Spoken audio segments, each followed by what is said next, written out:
Baik, Assalamualaikum warahmatullahi wabarakatuh. Shalom, Om Swastiastu, Namo Buddhaya, dan salam kebajikan.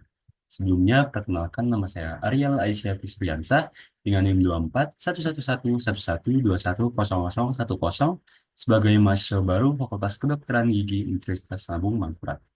Kemudian, pada video kali ini, saya izin untuk menjelaskan mengenai ilmu kesehatan gigi dan mulut, terutama pada bagian mencegah sariawan. Baik, langsung saja. Eh, Topik yang akan saya bahas pada video kali ini mencakup dari apa sih pengertian dari sariawan itu, kemudian apa saja penyebab atau faktor-faktor dari sariawan, kemudian hubungan sariawan pada ibu hamil, kemudian cara pencegahannya, dan yang terakhir adalah cara pengobatannya. Nah, jadi eh, apa sih sariawan itu? Nah, kita akan bahas di sini ya. Jadi, sariawan atau stomatitis aptosa adalah suatu kondisi yang menyebabkan luka ataupun lesi pada bagian dalam mulut seperti gusi, bibir, langit-langit mulut, ataupun lidah. Nah, sariawan ini juga dapat menyebabkan rasa nyeri dan dapat mengganggu aktivitas sehari-hari seperti makan dan berbicara. Jadi kalau teman-teman biasanya ada kegigit gitu waktu lagi makan, terus bakal ada suatu benjolan atau lesi, dia itu namanya sariawan ya teman-teman. Nah, dia ini bisa muncul di bagian manapun dalam mulut, mulai dari lidah, bibir, bagian dalam, hingga gusi. Kemudian sariawan juga berbentuk oval ataupun bulat. Warnanya itu putih ataupun kuning dengan tepian berwarna merah dan memiliki ukuran serta jumlah yang bervariasi. Nah, sariawan ini secara naturalnya dapat pulih dari 1 hingga 2 minggu. Kemudian, setelah kita tahu apa sih sariawan itu, kita harus tahu apa aja penyebabnya. Nah, seperti yang saya contohkan sebelumnya, yang pertama itu ada cedera karena tergigit ataupun ada kesalahan dalam mengikat gigi.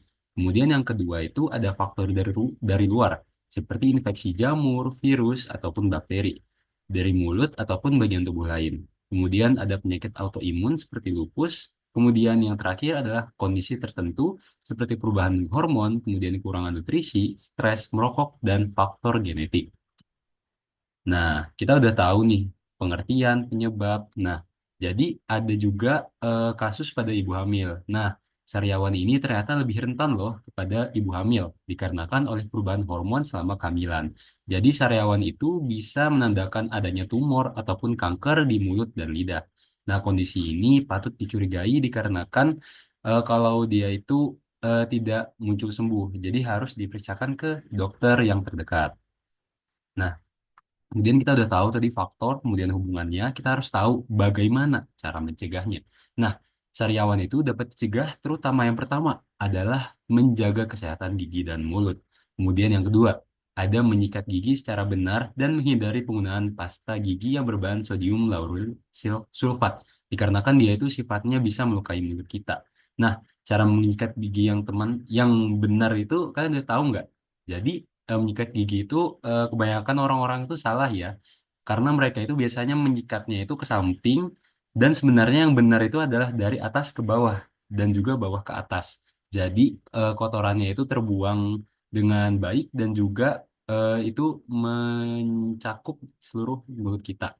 Nah, kemudian yang ketiga itu rutin memeriksakan gigi dan mulut ke dokter gigi.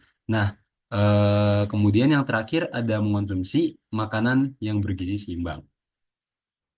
Nah, terus kalau tadi kan udah mencegah, tapi kalau udah terlanjur itu gimana, Dok? Nah, jadi cara mengobatinya itu yang pertama adalah kumur-kumur menggunakan air asin ataupun soda kue.